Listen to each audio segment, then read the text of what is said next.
Welcome to Technovation. I'm your host, Peter High. My guest today is Rima Qureshi. Rima is the Chief Strategy Officer of Verizon, a role she's held for nearly 5 years.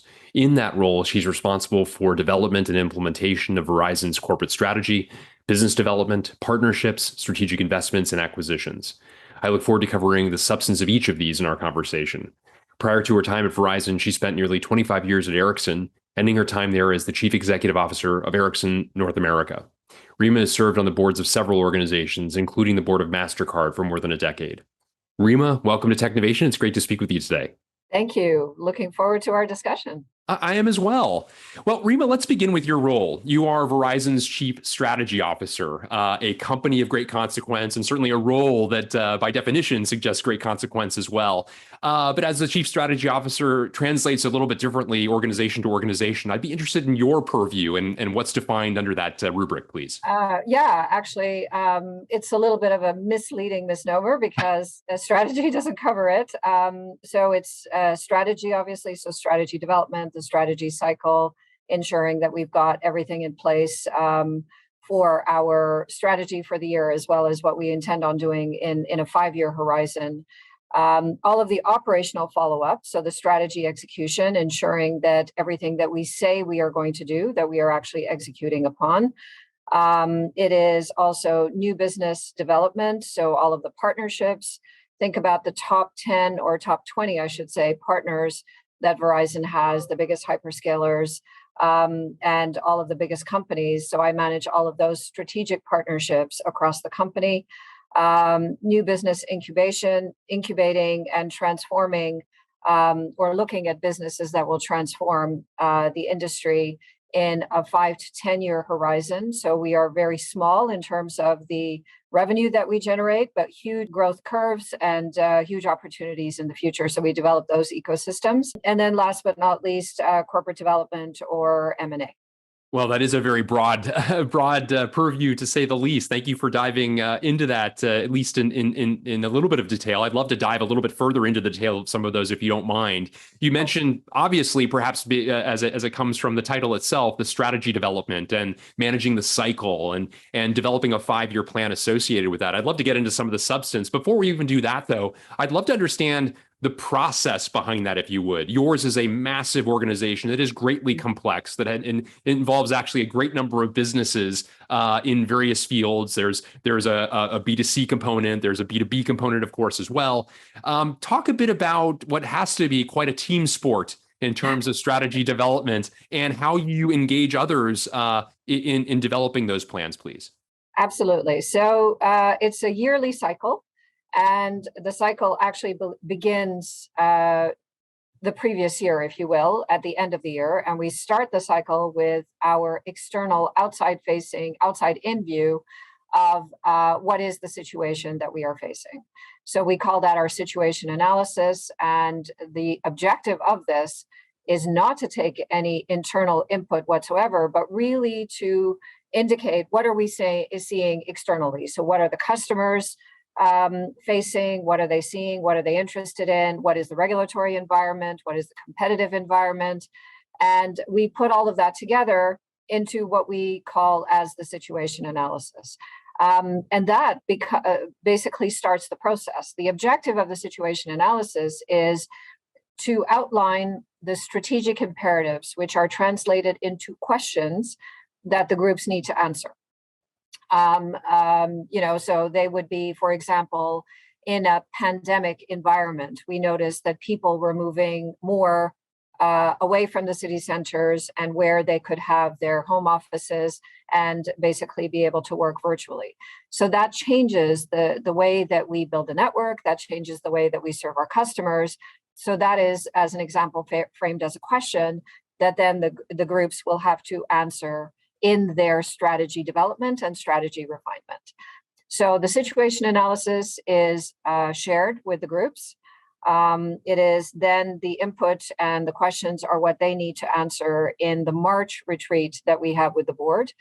But in February, I will provide the board an update of what we see as the overall situation analysis. And my objective is not to answer the questions on how we're going to address it, but just present the situation of all of the trends that are out there, those that are most relevant for Verizon and most relevant for our businesses.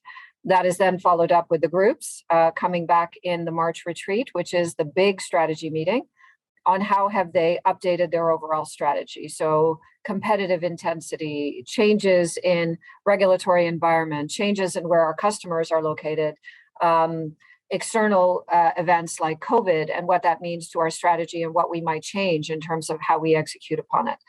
So the board then has an opportunity, once the strategy is presented, to ask questions, interact with the leadership team. And what myself and the chief financial officer do without the groups is once they present their strategy, they also detail out how will they then deliver on their 5-year plan. So that then gets totaled up as the total number that we are targeting within the 5-year rolling window that we have. And then myself and the CFO will come in without the groups and talk about where we believe the risks are, and we quantify them. So from our overall plan and what the groups say they're going to do, then we come back and say, yeah, but here's where we believe there are risks. And not only do we do that, we then allow the board, who have now listened to probably 3 days of presentations on all the strategies and the business plans, to then say, well, what have we missed? What have we not covered in the strategy? What have we not thought about as a risk? And what are the new areas that we should be looking at? We take all of that as input. And the rest of the year then comprises the follow-up from that 5-year strategy. What does it take to actually execute? So how many resources will we need? What type of competence will we require in that 5-year horizon, which might be different than the competencies that we currently have? So that's the strategic workforce plan. We then also go through our sustainability strategy and then strategy execution topics at the end of the year, so the second half of the year. And then we start the cycle all over again, move forward a year, and we keep going. And we obviously take time, usually in the December timeframe, to reflect back on what worked and what didn't work according to what we had thought, which business plans were realized as expected, and which ones may not have worked out as we expected, and how are we course correcting as we go along. That's a great overview, and I appreciate you walking through that and the various steps, the inputs, the outputs, the means of evaluating progress or lack thereof. It certainly sounds like a very comprehensive process, to say the least. May I ask you, actually, here doing this in the second half of 2022, what are some of the strategic imperatives that you can highlight that the organization is currently operating against? What's some of the substance of the current 5-year plan, if you would? Yeah, I think, of course, one is competitive intensity, which we are always looking at. What has changed? What is the same? But I think the biggest one that we are really reflecting on is, as we come out of the pandemic, as life returns to some form of normalcy, what of the COVID behaviors remain? And therefore, we need to adapt to the way we handle retail, the way we work online with our customers, and what reverts back to the way it was. So they have implications in retail, for example. People now want to do more omni-channel. They may start the process of becoming a customer or making some sort of change online, but then they maybe want to conclude it in the store. But they don't maybe necessarily want to talk to someone or see someone in the store. They want to just be able to pick it up from a locker, but they want to be able to do it on their own terms. That's one example. But from a network perspective, that same behavior also changes the way that we build out the network. Fiber deployments and home broadband, mobile or fixed, becomes extremely important because we will live in a hybrid environment. So all of this need for home broadband and that 1 gig connection doesn't end now that the pandemic is fading. We're going to be doing both. We're going to be traveling on the highways. We're going to need that network, the mobile capabilities that we all took for granted during rush hour and whatever, as we did before, but we also need that network at home. So the way we build the network also becomes different. So those are examples of some of the things that we are working through right now. And also, of course, ensuring that everyone has access to it. So there's a large focus on the rural deployments and the digital divide, and how do we ensure that we have the capabilities not only for those that have taken it for granted, but those that did not have that capability. What a great overview of the varying ways in which our behaviors have changed for the duration of the COVID experience that all of us has been foisted upon all of us. Right. Very interesting to hear more about how you contemplate that and how it develops new strategic imperatives for the organization as a result of it. I want to talk a little bit about what you refer to as new business development as well, and your partnership with hyperscalers, as you noted. Would love to kind of have you define that term a little bit and the extent to which it's appropriate. Provide some of the top 20. I think you said, what constitutes some of those and the way in which you develop and manage those relationships, please. Of course. The way we determine who is included, and it's beyond just the hyperscalers, and I'll define what that means in a second. So the strategic partnerships are all of the partnerships that go across more than one part of the Verizon organization at the top level. So when I say organization, it could be, say, Verizon Consumer Group is one large portion of the Verizon organization. Verizon Business Group is another one. The overall network organization.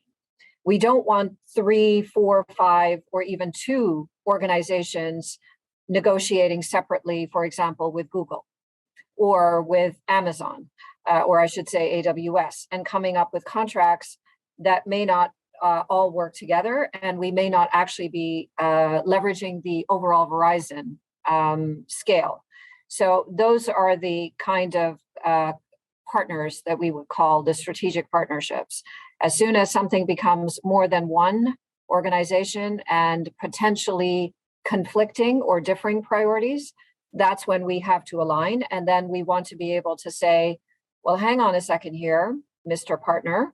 We are not actually ready to put your equipment in our retail stores until we get the terms and conditions that we need on something that we require. And therefore, we're leveraging the scale of the company. So it is the ability to really see across the organization and determine how we use our scale when we're talking to companies that may be worth 10 times what we are, even though we are a Fortune 20. Very, very interesting indeed. I like how comprehensively you think about ecosystem building. Yes. And would love to actually talk a little bit about some of the incubation and investing you talk about as well, which, needless to say, is ecosystem play as well. Building up a broader series of relationships that might be accretive in different ways in different timeframes. Talk a bit about how you think about where to make those investments and even what vehicles you use in order to do so. Great question. And we start by looking at the fact that in the telecom industry, we are now in the 5th generation, so 5G. We have basically 3 business models. What we call the defend part of our business. So that's connectivity, basic, moving from 4G to 5G with higher speeds. And then you do that for businesses and you do it for consumers. With the 5G network technology that we are deploying, we also have the capability to offer fixed wireless access, which is an extension of the basic connectivity capability that we are providing. So that's a new business that we are doing on top of it, but an extension of an existing business. The third type of business is new businesses because the network is there. So that's what qualifies as new business incubation. And that can be comprised of things that we decide that we're going to do ourselves, or we are going to be doing with our partners. So I'll take an example of the partner. The network is moving to the edge, which means we now have the capability to provide mobile edge solutions. And therefore, it was the time to build a partnership with AWS, which we then complemented with similar solutions with Microsoft and with Google Cloud. So now we have an integrated mobile edge compute solution with all 3 of the hyperscalers or the cloud providers, which then allows private enterprises and allows developers to basically develop solutions that require sub 30 millisecond latency solutions. In some cases, we decide that those solutions are things that we should develop in-house because there's such a tight connection to the network that we actually have a right to win. And we can build the network and we can tune the network to then be able to provide a differentiating solution that the others cannot because there is that tight coupling with the network. Robotics is a good example of that. If you've got robots that are connected over Wi-Fi, there are limitations in terms of what you can do, what speeds you can get, and the type of security that you would have. And definitely there are issues with orchestrating across different robot ecosystems, if you will, operating systems. If you do that over the network, you are able to fine tune based on the application and the type of robot that you are working with. So a four-legged robot requires a different type of network experience than a robot that is wheeled or a robot that is stationary. And with those types of differences, we are able to tune the network and provide end-to-end solutions, which is an example of the types of things that we would do in the incubation field. So I would have the people within my team who are developing those types of solutions, but they're also creating the ecosystem around it. So they're working with the robot hardware manufacturers to ensure that we will have connected robots. They're working with the chip manufacturers to ensure that you've got the chips and the operating systems that are needed to be in those robots so they can interact and work together. So those are some of the examples of building out those ecosystems. So you think not about how you're going to generate revenue now, which is very small, to how this will explode in a 5-year time frame, or what you will need to be in a sort of a ubiquitous environment where these things are around you in a 10-year horizon. So that's what we mean by building out the ecosystem. How we do that is by deciding that we're going to do some of that development in-house, in some cases acquiring assets that complement what we are already doing, investing in companies that we may not necessarily want to own ourselves, but you want to drive the overall ecosystem. So for example, we don't want to own hardware, but we want to develop that hardware. So maybe a few strategic investments would help get things moving in the right direction. And when it doesn't make sense because we've decided that we've made a bet, but it isn't necessarily panning out the way we thought, we leave that specific area. And that's also very important. What's very important for the team is to develop these opportunities quickly, but not to become attached to them to the point where they say, we have to continue. If we see that it's not developing because, as an example, regulation isn't going in the way that we thought, then we divest or we disassociate from that area so that we can focus on others. You alluded to mergers and acquisitions, which of course are a very important weapon in the arsenal of an organization like yours and in a role like yours, as you articulated earlier. And as a Fortune 20 company, as you noted, you are at the scale where at times it's necessary to go find great companies that are complements to your own or that have a logical fit to that. And forgive a general question, because I know no two acquisitions, for example, are equal, and the rationale behind them will be different. Needless to say, the size of them, the management team, the product or service that you're acquiring into will be very different as well. But recognizing that each merger or acquisition can be trying for a variety of reasons, cultural reasons, for example, because ultimately you're bringing new people into an existing organization. I wonder if there are some general principles you think about as you contemplate great M&A activity and the sorts of things that that do in fact apply across all opportunities as you're weighing them. Oh my goodness, how much time do we have? Forgive me, yeah. Yeah. Maybe some top line ideas anyway. Okay, so let's start with maybe 2 examples that we have done, and that gives you sort of the range of the types of things that we are doing, and how we would look at these things differently. Verizon Consumer Group identified that in the value segment, we needed to either build out more of our organic capabilities, or we needed to ensure that we had an acquisition that would fill that need within the portfolio, therefore the TracFone acquisition. So you're looking at an established business with an established revenue customer base, and the way that it was integrated, which was within the Verizon Consumer Group organization, and with now a transition plan in terms of how you bring them closer together and are not only able to offer a prepaid solution, but then look at migrating customers either from pre to post or post to pre, depending on what their needs are. So a tighter coupling because that was an established business that was addressing an immediate need. So that's one example. Then I'll take another example, which is a small robotics company that we found that had the orchestration platform that we were thinking about developing, and therefore it made sense for us to acquire it.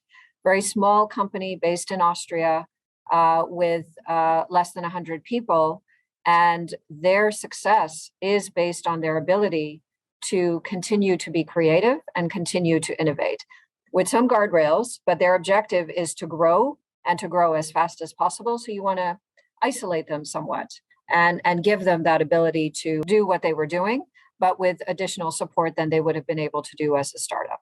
So those are two extremes of the types of acquisitions that we are looking at doing. Now, what's important in each one of those cases is how do you take care of the employees? And what are the key needs that the employees will have? So there are basic things from a compensation perspective. Culturally, you also have to take into account. I think we don't put enough emphasis and focus on culture, either because you want to maintain it or you want to ensure it gets integrated. And it's not one size fits all. You really have to take that into account in terms of what you are expecting from the organization. IT is another important area also to be looking at relatively early. And then also being able to understand what was the business case and how do we make sure that we are following it up in the appropriate way. So those are some of the ways that I would say it's similar and different. But again, M&A isn't only about acquisitions, it's also about divestments in cases where it's appropriate.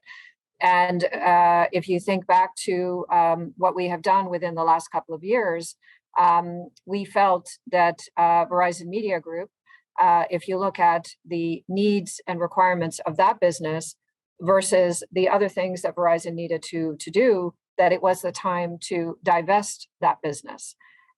So we are always looking at all aspects of it. And then, of course, the biggest type of acquisitions we are doing always, spectrum, $53 billion last year. It's a large amount of money, but essential for us to be able to do that as a business. So those types of acquisitions, either spectrum on itself or companies that have the spectrum, we are always looking at.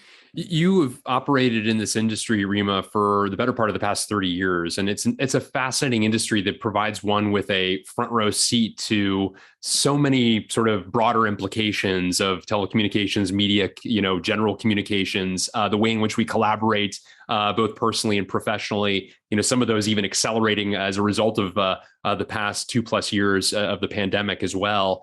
I'll ask you to forgive me for a rather general question, but as somebody who's seen so much innovation across the past 3 decades and seen this industry become much more immersive to how we live our lives in so many ways, I'd be interested in your own sort of perspective on its evolution and the exciting aspects of having dedicated a good portion of your professional life to this industry. So first of all, it was never my intention to spend 30+ years in this industry. I think my plan was maybe 2, because I started out as an IT consultant and 2 years felt like an awfully long time. And the reason that I have been in this industry and still am in this industry is because it is so compelling, so interesting, and obviously evolving. When I started working in the industry, the number of phones, and again, we're not talking smartphones, this is really basic, you could count in the millions, like, handful of millions, or you actually needed to have a car attached to the phone because that's how big the phone was. So I'm dating myself, but that's where the industry started. To where we are now, when you think about all of the things that you can do. I mean, this weekend I was with friends and helping them with their toddler, and not even a toddler, toddler, 2 years old. And it is amazing how it is so obvious and so easy for someone to just pick up a phone and know that you have to swipe as a 2-year-old, and just know that you can press on something and that will play for you. So it has become so ubiquitous, so a part of our life that we take it for granted. And what I have loved is that journey.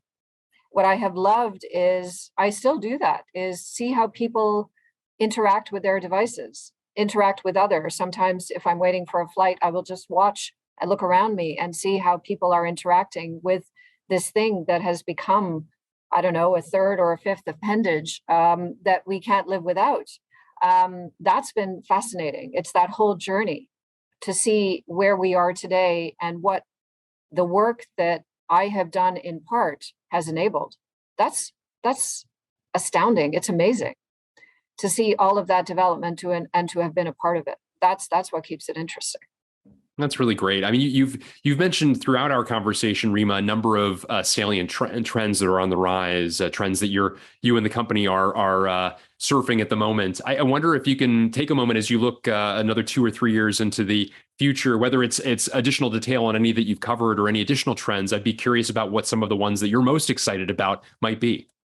I think part of it we've discussed, which is now no longer just the connection of people, but the connection of things. And not only the connection of things, which we have talked about, and which has been something we have been referring to for probably over a decade, but it's the fact that the things that will be connected will not require a human to be part of the interaction that they have. So they are able to interact amongst themselves, not just be connected. And the fact that those connected things can then interact with humans safely in the same environment, which if you look at in the factory, robots are caged and kept away from humans for everybody's safety. Those are the types of changes that we are going to see in front of us, and that interaction is already beginning to start. So we're maybe going to see it less in the consumer environment. We're going to see it more in the enterprise space and in the manufacturing space. And that's fascinating. I mean, I went into a factory where they were literally, the competition for the humans was right next to them, and the robots were catching up and surpassing. So of course, there'll be some questions that will be raised, but I think there are opportunities that will also be presented. So that's one area that I think is happening and will continue to happen. And we're enabling it. We're going to be able to see how that develops. So that's one area. The other area is this blurring of virtual and real, and the way that becomes part of the way we interact. Before the pandemic, doing what we are doing is not the way we would have probably had this meeting. We would have most likely have done this face to face. We would have traveled for the experience to be able to do it. And of course, that always has a place. But the ability to have this type of interaction be the norm and accepted is an example of that virtual and real actual lines blurring. And that will continue to blur in what we will be doing in this sort of augmented world, where we are constantly looking at our devices as a way to augment what we take for granted. And those are simple things such as not even being able to drive ourselves without the ability to have somebody telling us which directions to go. How long will it take before you get there? Or understanding that maybe 10 miles down the road, there is an accident, which you would have never known before. So these are the types of changes that will just snowball and will continue to accelerate because the technology is there and it will continue to be enabled. They're exciting. I mean, after 30 years, I'm still excited about all of this. It just gets more and more exciting because the technology just enables more and more of these things. Yeah. Well, it sounds, I can hear your optimism and your excitement for what's to come, even as you also reflect on the tremendous things that have happened across the past 3 decades as well. Rima, I also wanted to ask you, as somebody who has achieved high heights in multiple organizations now, I wonder if you have any sort of secrets to your success. What have been some of the difference makers on your rise? And if you don't mind my asking you to tune it to someone as though you're presenting some of that to somebody younger than yourself who might wish to follow in your footsteps, I would especially appreciate it. Absolutely. I think it's always remain curious, always learn, always give yourselves the opportunity to grow from an experience. And I don't know, sometimes not necessarily think about planning out your career, but just taking the opportunities as they come because they take you in a direction that you may not have expected. If I may share a secret with you, strategy was one of my least favorite subjects in my master's. And I came from a very operational background. I absolutely did not believe that I would come to this point in my career with the chief strategy officer title. So, opportunities take you in a direction maybe that you hadn't planned, but lean into them and see where they take you and allow yourself the time and the opportunity to feel uncomfortable. In some cases, I have found myself in situations where I feel like I should kick myself. Why did I get myself in this situation? I'm not really comfortable. Should I really be doing this? Those are the best learning opportunities. I started in IT and I walked into a job fair and walked up to the person. I said, I know nothing about telecom, but I want to learn. And after having become an expert in IT, having worked in the field, I felt like I was right out of university again. I felt like I was starting over again. But it leads to so many different opportunities. And I think as the world changes, as things become more computerized and with artificial intelligence, we will have to continue to reinvent ourselves and look for the opportunities as they present themselves. And I think we'll have to be a lot more nimble and agile in terms of our career than maybe what we would have been traditionally. Well, wonderful reflections, Rima. I really appreciate you sharing those and some of what you've gleaned from across your successful rise in your career. Well, Rima Qureshi, thank you so much for taking time with me today, sharing a bit about that career, as well as some of the specifics in terms of the mechanisms you use to breathe life into the plans that you were helping drive for such a meaningful organization, some of the substance of those plans, as well as the various facets of your very interesting job. I really appreciate the insights you shared with this audience today. It's been a wonderful conversation. Thank you, Peter.